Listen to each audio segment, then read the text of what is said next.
Callum Smith versus Nieky Holzken. In this video, I will discuss the key factors of this fight along with my own prediction. But before that, I want you to do the same. So jump down to the comment section below and let me know what you think about the concept of this fight and also your prediction for the fight. And remember to subscribe to this channel, Boxing Predictions, for all the big fight predictions. So we've got Callum Smith facing off against Nieky Holzken. And this is the second semi-final of the World Boxing Super Series in the super middleweight division. We've got a replacement fighter, an alternate fighter, a substitute fighter. Now, as I said, this is the second semi-final. We saw George Groves defeat Chris Eubank Jr. last week in a fairly entertaining fight, and I've got a review of this on my channel which I have called Should Chris Eubank Jr. Retire? Now if you want to check that out, remember to jump across to the channel. George Groves fought a good fight. He fought to a game plan which we've seen him do on numerous occasions, and he won the fight on a decision. You know, George Groves is now injured. We saw that in the last round of the fight. But here's the thing. The O2 has been booked for June the 2nd for the final of the super middleweight division. Now, this is just a shade over 3 months. So the question is, will George Groves be fit to compete? I would say it's probably unlikely. You know, he's going to take some time to heal, some time to rest before he even starts to train and start thinking about a training camp. So I would say that George Groves is highly unlikely to be able to compete June the 2nd. Now, we've already heard, you know, bits and pieces here. People are saying things and whatever. I've seen some comments from Sauerland suggesting that he actually favours bringing Chris Eubank Jr. back into the tournament for the final rather than reschedule, which for my mind would make the tournament a bit of a mockery, you know. And add to that we have the rescheduling of an opponent in this semi-final against Callum Smith on less than a week's notice. Now we'll get to the opponent in a minute, but let's just talk about this. You know, up until now, most fans have really enjoyed the World Boxing Super Series. It's brought us some decent fights. We are going to unify the cruiserweight division, which has been amazing. We've seen some decent fights. I mean, the whole production of this series has been really cool. I mean, I've really enjoyed most of the fights that have been put together. I mean, the cruiserweight division, you know, they actually signed up some top fighters, and we got some great fights. And you know, the semi-finals were brilliant. And the final, you know, that's going to be a cracking fight as well. But it's been clear that Sauerland have had a clear strategy to put this competition together over a shortish period of time, you know. And this is why we have the alternates, okay, the substitutes, the replacements. And this has always been my concern since the competition started. And the reason why is that the alternate substitutes, whatever you want to call them, the level of these guys has never been remotely close to the level of the main competitors. Okay, so we're gonna get by having these guys, you're not gonna, the essence of the competition kind of gets lost. Okay, I mean, it's always going to be the case if you're adopting this strategy. Otherwise, you know, to have, you know, top guys on standby is going to be a very costly exercise for the promoters. Okay, but you know, what happens if someone pulls out on fight week when we come to the final? When we come to Usyk and Gassiev, or the final of the super middleweight, what happens then? Would we get an alternate or substitute? I mean, it would be crazy. I mean, if the option to postpone any of these fights by a month or two is possible, I mean, that really should have been the route to take. It's not the cheap option, but it's for the, you know, the integrity of the competition and to ensure credibility. I think they probably should have done. What do you guys think? jump down to the comment section below. Let me know whether you think the World Boxing Super Series, could be developing into a bit of a farce because of the strict scheduling that the promoters want to adhere to. Let me know.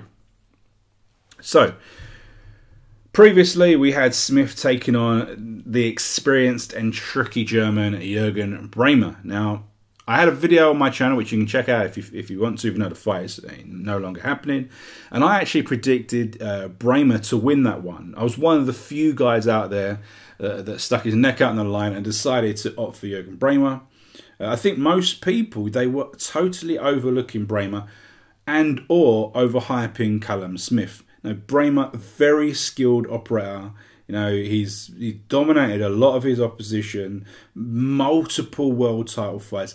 Only lost a handful, and the last time he lost, he actually pulled out injured, okay, and didn't continue, And, he hasn't had, super fights, despite being a world champion for many years, mainly because of his antics outside of the ring. But anyway, we've got a different opponent here. It's a last minute opponents are rarely the walkover. They should be if you have the time to prepare correctly, okay? But we've got Holzken here. As a boxer, he's got a record of 13-0, no defeats. 10 of those 13 victories by coming by way of stoppage. He's fought predominantly out of his native Netherlands, and his pro career dates back 5 years. Okay, 5 years, but he has no opponents of any note. No standout fights. No interest in opposition. They've really kind of been learning fights, low level domestic fights. Okay. But he has spent most of his combat sports career as a kickboxer. He's competed 105 times over 15 years, winning a number of titles, particularly around the 2013 to 15 time frame. So, as I say, he's a kickboxer predominantly. So it's going to be very easy for people to write this guy off. And I'm sure everyone will. Okay. I'm sure everyone will write this guy off as not having a hope in hell. No chance. Okay. I mean, I don't even have to guess. I mean, that's definitely what's going to happen. I mean, if people will predict that Smith will win this basically as a walkover. Now, for me, my problem isn't this guy used to be a kickboxer turned boxer. He is a kickboxer. If you look at the information that's available online, he last competed as a kickboxer just 2 months ago. Okay, 2 months ago. It's not like he was a kickboxer, decided to turn pro to move across to boxing 5 years ago, and see how he got. He has been competing as a kickboxer up until 2 months ago. Okay. So whilst we can assume that he's going to have good footwork, good movement, decent combinations, what has he predominantly been training in? Okay, I mean, they're both combat sports, so to speak. Okay, but you need to knuckle down to one to master one. Okay, and if you're splitting your time between both, you're never going to be the best at either. Okay, and since he turned pro in the boxing environment, he's had just as many fights in kickboxing.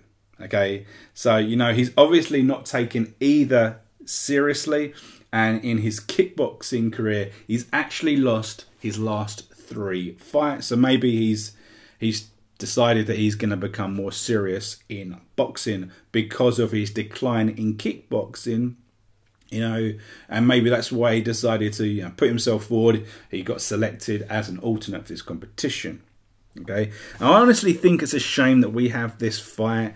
It honestly does not do too much for Callum Smith if he wins, apart from obviously advancing in the competition. We know that Smith has remained undefeated, but he hasn't really stepped up his level of competition yet. Didn't look particularly convincing in the last fight either. And Browne was going to be a gigantic step up for him.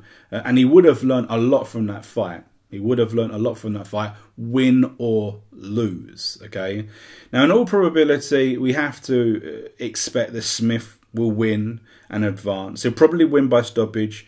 Now, his huge size is probably going to be the difference here. But as I said previously, late replacements are rarely, they're rarely a walkover. So, let me know what you think about this fight. I'd love to hear from you in the comments. Who are you predicting?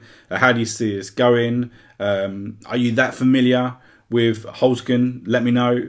And let me know what you think about the tournament. Do you find it disappointing that the strategy that's been adopted with these alternates and the fact that we could have an alternate here? And, just playing devil's advocate, if Holzken beats Smith and progresses to the final, there is a possibility that he then fights Chris Eubank, and then if Chris Eubank wins against Holzken, imagine that. So Chris Eubank Jr. lost and advanced, and then fought in the final against a replacement. It's a crazy situation. It's a disappointing situation. We can only hold out that the cruiserweight will see a fantastic final there. But, maybe because we didn't get the stellar names in the super middleweight division that we have in the cruiserweight division, it's kind of gone like this. I don't know. We'll have to wait and see. Let me know all your thoughts about this. I just want to hear from you. Jump down to the comment section below. And remember, if you're our first time listener, please subscribe to the channel. See you in the next video.